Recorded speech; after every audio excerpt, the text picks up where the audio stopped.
Minister of Social Services and Community Development, the Honorable Melanie Griffin, says there appears to be an increase in children being abused on social media by their parents, guardians, and others, and says action will be taken against perpetrators.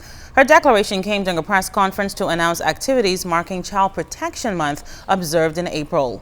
According to department statistics, 681 cases of child abuse were reported nationwide in 2015. The minister says it is well known that the effects of abuse can be long-term and destructive on its victims, making it a priority to highlight the issue and eliminate abuse in all forms. Children are being encouraged or urged to use profanities and other negative actions. I reiterate that the abuse of our children will not be tolerated, and we will continue to work closely with the police and the Data Commission to find such persons, take the necessary steps to provide required intervention, and if necessary, to prosecute them to the fullest extent of the law. We have had quite a bit of success in this regard.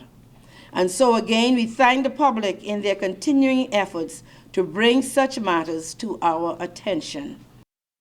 The department has a number of activities lined up in the month of April to bring attention to child abuse.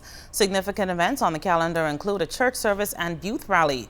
Minister Griffin again stressed that if someone is aware of a child being abused, they should contact the national hotline at numbers 322-2763 or 422-2763.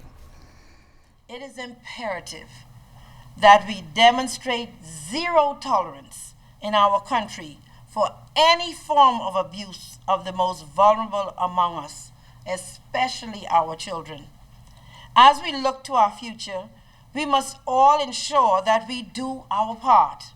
The care and protection of our children is everybody's business.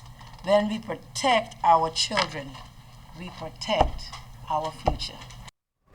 The prosecution closed its case today in the Andrus double murder trial. Before that, jurors heard from the prosecution's final witness, Kendi Simon. She recalled that back on November 23rd of 2013, she was at home during the early morning hours when she heard a loud noise like a gunshot. Simon said it sounded like the gunshot came from the direction of murder victim Shane Gardner's home.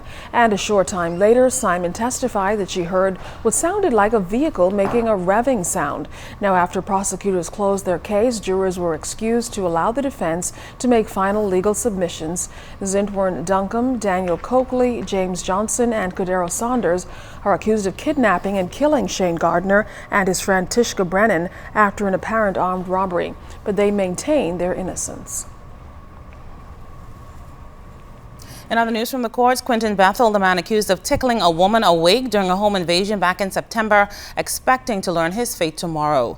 Justice Vera Watkins will sum up the case and direct jurors on the law before it's handed over to the panel.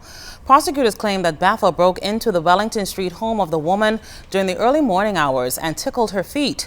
When the woman woke up and screamed, Bethel allegedly laughed, then ran away. Bethel, who does not have a lawyer, gave his closing address today. Abigail Farrington and Maria Zancola are prosecuting the case while Justice Vera Watkins is presiding. If you know of a crime, please call Crime Stoppers at 328-8477, toll free 242-300-8477. You can also check them out on www.crimestoppersbahamas.com. Let's stop the crime before it's your time.